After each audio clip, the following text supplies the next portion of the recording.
Akashvani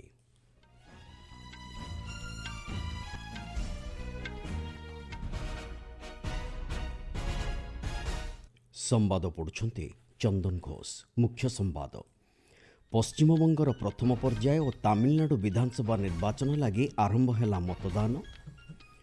युक्तराष्ट्र America और इस्राएल अस्त्रविरति उल्लंघन जोगु हर्मुज प्रणाली को उन्मुक्त कराजिब नाही बोली ईरान स्पष्टोक्ति। विश्व बजार में बयनशिल्प क्षेत्र में चलित आर्थिक वर्ष में भारतर 3,16,000 कोटी टंकार वाणिज्यिक कारोबार एवं आईपीएल क्रिकेट रे गतकालीर मैच रे लखनऊ सुपर जायंट्स को 40 रन रे परास्त कला राजस्थान रॉयल्स। पश्चिमबंगर प्रथम पर्याय एवं तमिलनाडु विधानसभा निर्वाचन पर भोट ग्रहण एक किछि समय पूर्व आरंभ होइछि। सकाळ 7टार आरंभ होइथिबा एही मतदान संध्या 6टा पर्यंत चलिबो। तमिलनाडु रे 234 विधानसभा आसन पर 4023 जन प्रार्थी निर्वाचन लढुछन्ति। 5,73,43,000 अधिक मतदाता सेमानकर मताधिकार साब्यस्त करिवे। राज्यर 75,064 भोट ग्रहण केन्द्र में मतदान पर व्यवस्था करा जायछि। सेहिभଳି 249 आदर्श भोट ग्रहण केन्द्र, 345 महिला परिचालित केन्द्र, 71 दिव्यांग परिचालित भोट ग्रहण केन्द्र एवं 79 युव परिचालित भोट ग्रहण केन्द्र स्थापन करा जायछि। आज मतदान जेभଳି शांतिपूर्ण तथा सुरुखुरे संपन्न हो पारिबो सेथिलागि निर्वाचन आयोग पक्षर व्यापक व्यवस्था करा जायछि।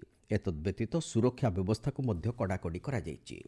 राज्यर विभिन्न बूथ रे प्राय 84,000 पुलिस कर्मचारी को एथिलागि नियोजित करा जायछि।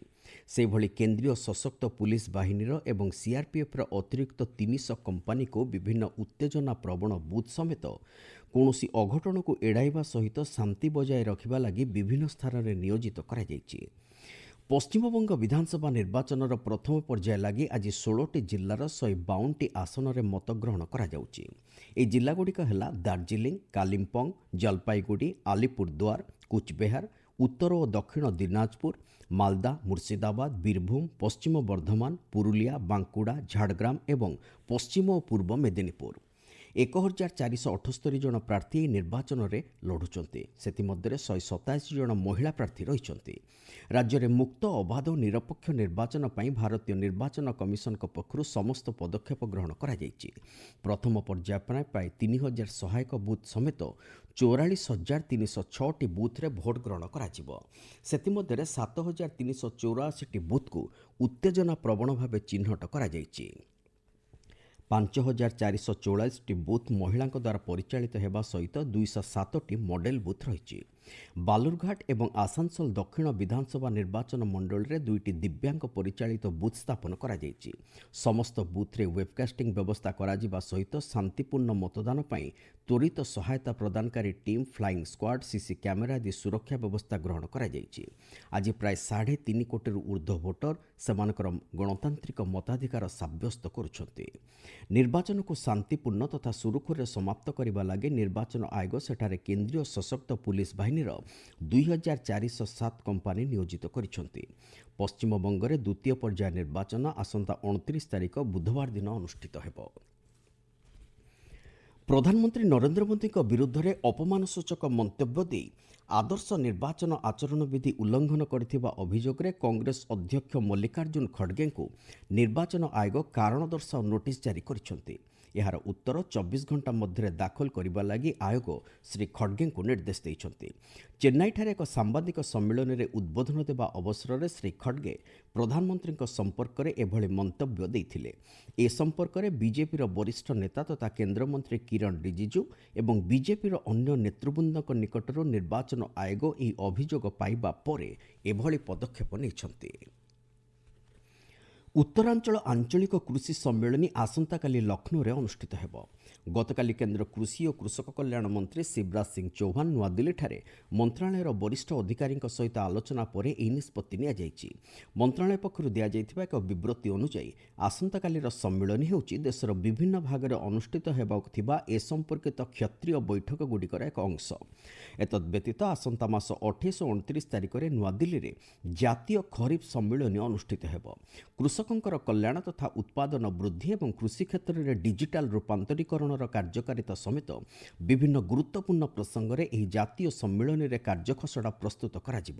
ବିଶେଷକରି କୃଷି ଋଣ, କିଷାନ କ୍ରେଡିଟ୍ କାର୍ଡ, କୃଷି ଭିତ୍ତିଭୂମି ପାଣ୍ଠି, ଉଦ୍ୟାନ କୃଷି, ଡାଲି ଓ ତୈଳବୀଜ ମିଶନ, ଡିଜିଟାଲ କୃଷି, ସାର ପରିଚାଳନା ଏବଂ ବିପଣନ ସଂସ୍କାର ଆଦି ପ୍ରମୁଖ ପ୍ରସଙ୍ଗଗୁଡ଼ିକ ଏହି ସମ୍ମିଳନୀରେ ସ୍ଥାନ ପାଇବ।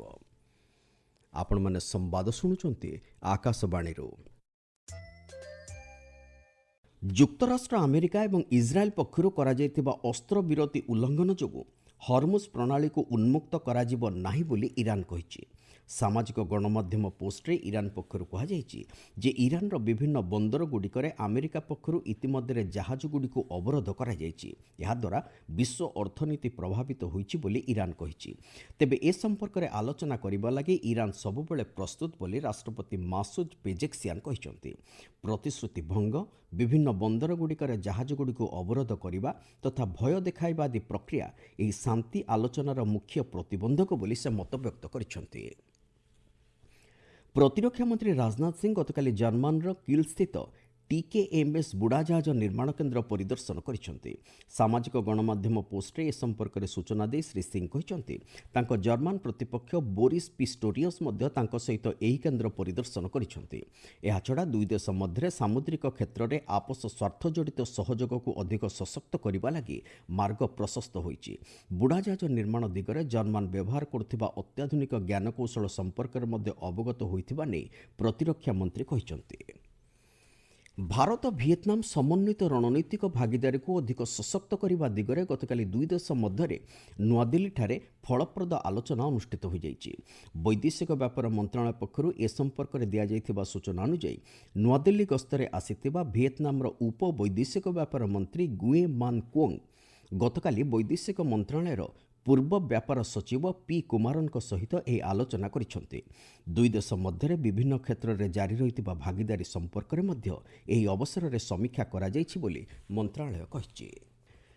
ଭାରତର ବୟନଶିଳ୍ପ କ୍ଷେତ୍ର ହସ୍ତତନ୍ତ ସମେତ ବୟନଶିଳ୍ପ ସାମଗ୍ରୀର ରପ୍ତାନୀ ପରିମାଣ ଚଳିତ ଆର୍ଥିକ ବର୍ଷରେ 3,16,334 କୋଟି ଟଙ୍କା ଅତିକ୍ରମ କରିଛି, ଯାହାକି ପୂର୍ବବର୍ଷ ତୁଳନାରେ 2.1% ଅଧିକ। ଏ କ୍ଷେତ୍ରରେ ସରକାରଙ୍କ ବିଭିନ୍ନ ସଂସ୍କାରମୂଳକ ପଦକ୍ଷେପ ଯୋଗୁଁ ବିଶ୍ୱ ବଜାରରେ ଭାରତର ବୟନଶିଳ୍ପର ଚାହିଦା ବୃଦ୍ଧି ପାଇଛି ବୋଲି ବୟନଶିଳ୍ପ ମନ୍ତ୍ରଣାଳୟ ପକ୍ଷରୁ କୁହାଯାଇଛି।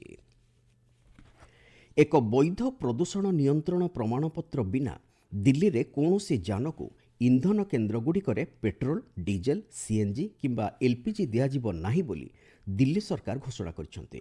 ମୁଖ୍ୟମନ୍ତ୍ରୀ ରେଖା ଗୁପ୍ତା କହିଛନ୍ତି ଜାତୀୟ ରାଜଧାନୀରେ ପ୍ରଦୂଷଣକୁ ନିୟନ୍ତ୍ରଣ କରିବା ଉଦ୍ଦେଶ୍ୟରେ ସରକାର ଏହି ନିଷ୍ପତ୍ତି ନେଇଛନ୍ତି। ବିଶେଷକରି ଦିଲ୍ଲୀର ବାୟୁର ମାନକୁ ଅଧିକ ଉନ୍ନତ କରିବା ସହିତ ଏକ ସ୍ୱଚ୍ଛ ଓ ସୁସ୍ଥ ପରିବେଶ ସୁନିଶ୍ଚିତ କରିବା ଦିଗରେ ସରକାରଙ୍କ ପ୍ରତିବଦ୍ଧତା ସ୍ୱରୂପ ଏଭଳି ପଦକ୍ଷେପ ନିଆଯାଇଛି। ଉତ୍ତରାଖଣ୍ଡର ଚାମୋଲି ଜିଲ୍ଲାରେ ଶ୍ରଦ୍ଧାଳୁଙ୍କ ଲାଗି ବଦ୍ରିନାଥ ଧାମ ପୋର୍ଟାଲଗୁଡ଼ିକୁ ଆଜି ସକାଳ 6:15ରୁ ଖୋଲାଯାଇଛି। ଶ୍ରଦ୍ଧାଳୁମାନେ ଯେଭଳି ସୁରକ୍ଷିତ ଭାବେ ତୀର୍ଥଯାତ୍ରା କରିପାରିବେ ସେଥିଲାଗି ଜିଲ୍ଲା ପ୍ରଶାସନ ପକ୍ଷରୁ ବ୍ୟାପକ ବ୍ୟବସ୍ଥା କରାଯାଇଛି। ସେହିଭଳି ଗତକାଲି ଶ୍ରଦ୍ଧାଳୁଙ୍କ ଲାଗି କେଦାରନାଥ ଧାମର ପୋର୍ଟାଲଗୁଡ଼ିକ ଖୋଲାଯାଇଥିବା ବେଳେ ଗଙ୍ଗୋତ୍ରୀ ଓ ଯମୁନୋତ୍ରୀ ଧାମ ଲାଗି ତୀର୍ଥଯାତ୍ରା ସୁରୁଖୁରୁରେ ଚାଲିଥିବା ଜଣାଯାଇଛି। ଆଇପିଏଲ୍ କ୍ରିକେଟରେ ଗତକାଲିର ମ୍ୟାଚ୍ରେ ରାଜସ୍ଥାନ ରୟାଲ୍ସ ଲକ୍ଷ୍ନୌ ସୁପର ଜାୟାଣ୍ଟସକୁ 40 ରନ୍ରେ ପରାସ୍ତ କରିଛି। ଗତ ସନ୍ଧ୍ୟାରେ ଲକ୍ଷ୍ନୌର ଭାରତରତ୍ନ ଶ୍ରୀ ଅଟଳ ବିହାରୀ ବାଜପେୟୀ ଏକନା କ୍ରିକେଟ ଷ୍ଟାଡିୟମରେ ଅନୁଷ୍ଠିତ ଏହି ମ୍ୟାଚ୍ରେ ଲକ୍ଷ୍ନୌ ସୁପର ଜାୟାଣ୍ଟସ ଟସ୍ ଜିତି ପ୍ରଥମେ ବୋଲିଂ କରିବାର ନିଷ୍ପତ୍ତି ନେଇଥିଲା।